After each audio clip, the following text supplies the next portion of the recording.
Ahora, en los años 80, Ford y Aston Martin habrían sido una pareja muy extraña, y aún así se unieron para producir el Capri definitivo, y este no era un especial cualquiera. De hecho, se vendió oficialmente a través de las concesionarias de Ford. Es un auto que tiene una reputación infame por poder derrapar incluso en línea recta. Vamos a descubrir si eso es cierto en un minuto, pero primero, un poco más sobre la historia de cómo llegó a existir este auto. En 1955, Tickford, los carroceros, fue comprada por Aston Martin. Posteriormente, trasladaron toda la operación a la fábrica de Aston. Así que, esencialmente, la compañía fue absorbida. No pasó mucho más durante los siguientes 30 años. En los años 80, Aston, como de costumbre, tenía problemas financieros y Victor Gaultner, quien en ese entonces era el jefe de la compañía, vio una oportunidad para obtener ingresos extra. Así que inició una división de proyectos especiales. El nombre Tickford fue debidamente revivido y pronto se le pidió construir el Capri definitivo. Estaba basado en el Mark III 2.8i, pero era una bestia mucho más seria. El motor Cologne Vestpont 6 nunca fue el más avanzado, así que se pensó que la mejor manera de sacarle más potencia era instalarle un turbo IHI. Eso aumentó la potencia de 150 a 205 caballos, logrando de 0 a 60 en 6.5 segundos y una velocidad máxima de 140 millas por hora. Es unas prestaciones bastante serias para esa época. El kit de carrocería fue diseñado por Simon Saunders, quien años después creó el Ariel Atom. La parte más distintiva es esta parrilla frontal. Ahora está esencialmente inspirada en los Aston Vantage de la época, pero hay una razón funcional para que esté ahí. Estos eran notorios por tener mucha sustentación en la parte delantera. Tener la parrilla del radiador bloqueada de esa manera se supone que ayuda con eso, pero para lograrlo tuvieron que bajar el radiador dentro de la carrocería y la nueva toma de aire está más abajo. En cuanto al chasis, la suspensión fue modificada con amortiguadores Bilstein en las 4 ruedas. También tenía frenos de disco en la parte trasera en lugar de tambores, además de una caja de cambios reforzada y un diferencial de deslizamiento limitado. Aunque hay que decir que después los Capri también los tuvieron de serie. Ahora, por dentro, realmente podías personalizarlo tanto como quisieras, pero de serie venían con tablero de cuero, toda la madera adicional y el medidor de presión del turbo. Y creo, o he leído, que Tickford pensaba que esto era demasiado ruidoso por dentro a más de 100 millas por hora, así que los autos originales incluso tenían un sello extra alrededor de la ventana. El cuero para los asientos de cuero y las alfombras Wilton también eran opcionales. En los años 90, Ford iba a fabricar los Aston Martin. Aquí tenemos lo contrario, pero en ambos casos, Ford salió perjudicado. El Tickford Turbo fue un fracaso. Se habían planeado 250, pero al final solo se construyeron 85. Ahora, hay un par de razones para esto. La primera y principal es el precio. Esto costaba 3 veces más que un Capri base y el doble que el 2.8i estándar, y había una amenaza acechando en las sombras representada por el Sierra Cosworth. Para cuando salió este realmente ya parecía un poco un dinosaurio y se había vuelto bastante irrelevante. Se estima que menos de 30 de estos siguen existiendo, así que es muy poco probable que alguna vez llegues a manejar uno. Por suerte, puedes vivirlo a través de mí. Veamos si son tan letales como la gente dice.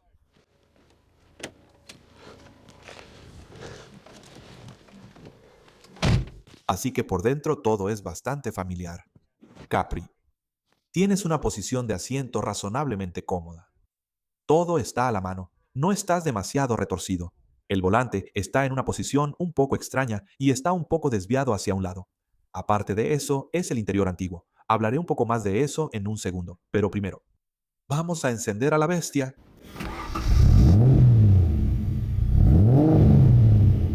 Y sí suena bien. No lo he investigado, pero supongo, obviamente, que Tickford también tiene un sistema de escape especial aquí y suena mejor que los otros V6 Cologne en los que he estado, a pesar de que es turbo. Veremos cómo se siente en movimiento, así que tenemos el desempañador encendido. Todo es un poco extraño aquí. Me tomó un tiempo darme cuenta de que ese era el interruptor del ventilador.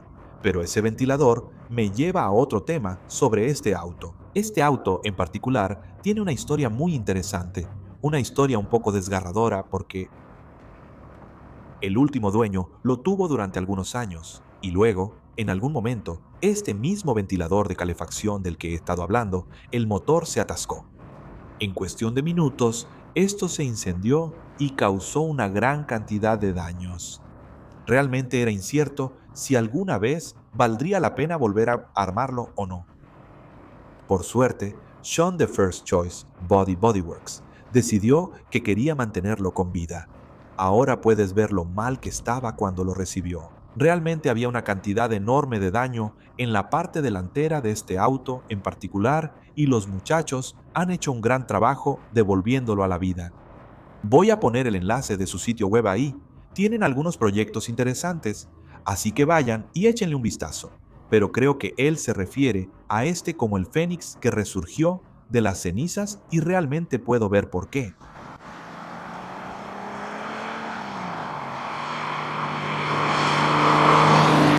Ahora, hoy, por el clima y porque es este auto, voy a tomar lo que llamo mi ruta de prueba peligrosa. O sea, cuando tengo autos que son un poco difíciles de manejar y quiero pasarlos por todas las marchas, no lo hago aquí. Me voy a una carretera principal, así que vamos a ir para allá.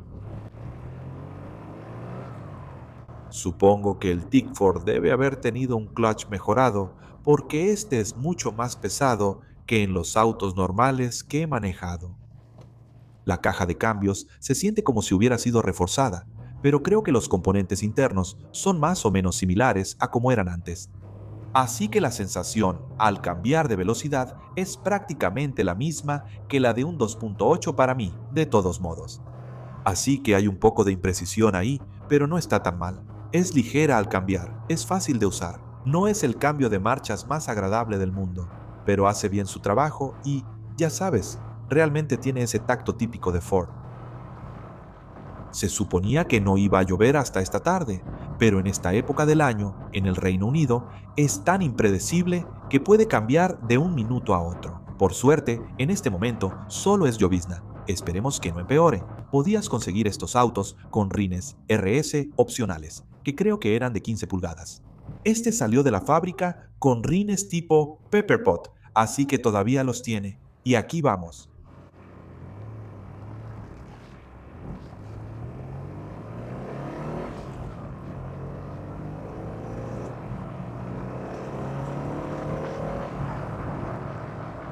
Así que, siendo lo suficientemente ágil para los estándares actuales, en ese entonces debió sentirse como algo impresionante.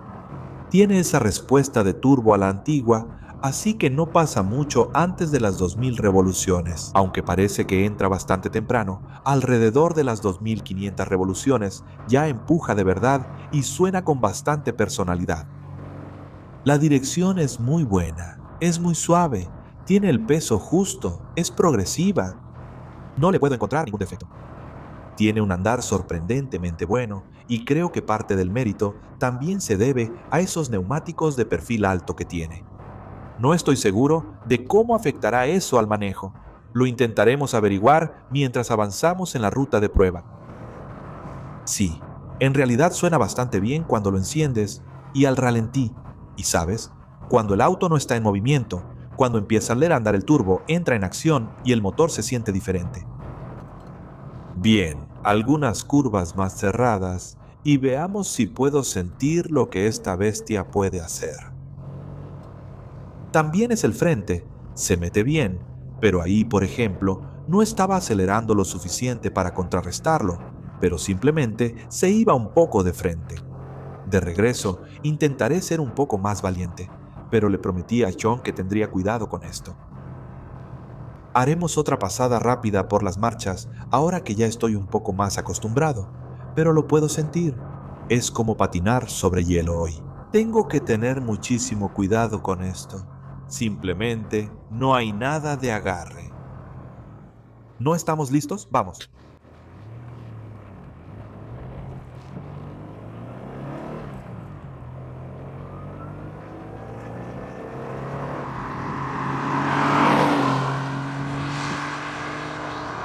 ¿Sabes qué otra cosa? La suspensión es sorprendentemente suave. Con la cantidad de agarre que hay hoy, el auto no se inclina para nada, porque antes de que se incline, el frente simplemente parece irse de frente.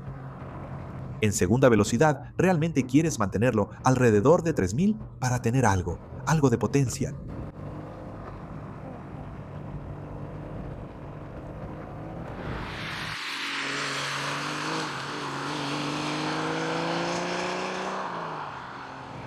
Creo que realmente, por lo que he experimentado hoy y en general, el chasis del Capri es bastante noble, para ser honesto.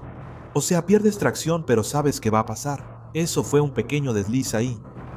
Si fuera mi propio auto, me arriesgaría un poco más, pero realmente hoy no quiero tentar a la suerte. Pero sí, ya sabes, sé que se supone que son bastante peligrosos con el piso mojado, pero creo que si eres un conductor con experiencia, puedes sentir lo que va a hacer. Las famosas últimas palabras. Sí, hay un dato interesante sobre los números de producción de estos. Se suponía que se iban a fabricar 250. En realidad se construyeron 85, pero existen 100 números de chasis. ¿Cómo puede ser eso? ¿Acaso 15 simplemente desaparecieron de la nada? No, ni siquiera pudieron vender 100. Así que los últimos 15 autos, los números de chasis, seguían ahí porque se sacaron 100 de producción y se movieron a Tickford, pero no fueron modificados en absoluto. Así que 15 de ellos se vendieron como Ford, pero con números de chasis de Tickford. Estoy seguro de que todos esos ya han desaparecido. Y tenemos que hablar un poco sobre la apariencia. Creo que, al menos hasta hace poco, los tradicionalistas no eran fanáticos de estos autos. Decían que de alguna manera arruinaba la forma del Capri. Puedo entender de dónde vienen hasta cierto punto, porque el kit de carrocería no es nada sutil, y también diría que no hace que este auto sea más bonito. Pero se ve, no sé, es tan impactante y se ve tan agresivo y peligroso que de alguna manera sí le queda al Tickford. En el interior, bueno, no hay una gran diferencia con el modelo estándar. Esta madera es realmente bonita y, para ser honesto, casi parece fuera de lugar en un Capri. Pero todos los mandos estándar y algo baratos de Ford están aquí. No hay mucha diferencia ahí, aunque el tablero está cubierto de cuero. Un cuero bastante bonito, flexible y grueso también. Eso sí es un poco especial.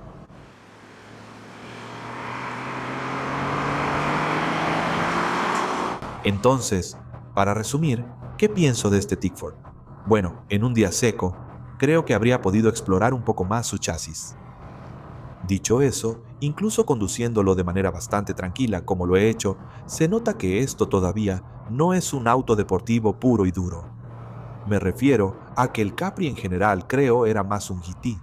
La configuración de motor delantero y tracción trasera, con todo ese peso al frente, significa que no tienes mucho agarre en la parte trasera.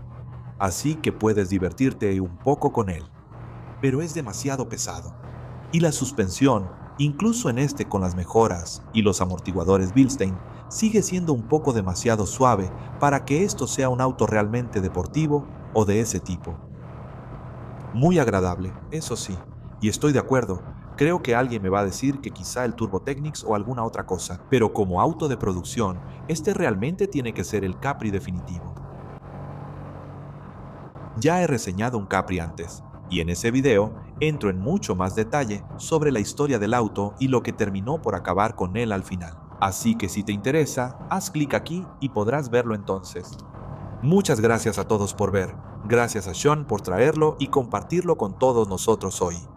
Nos vemos en el próximo video.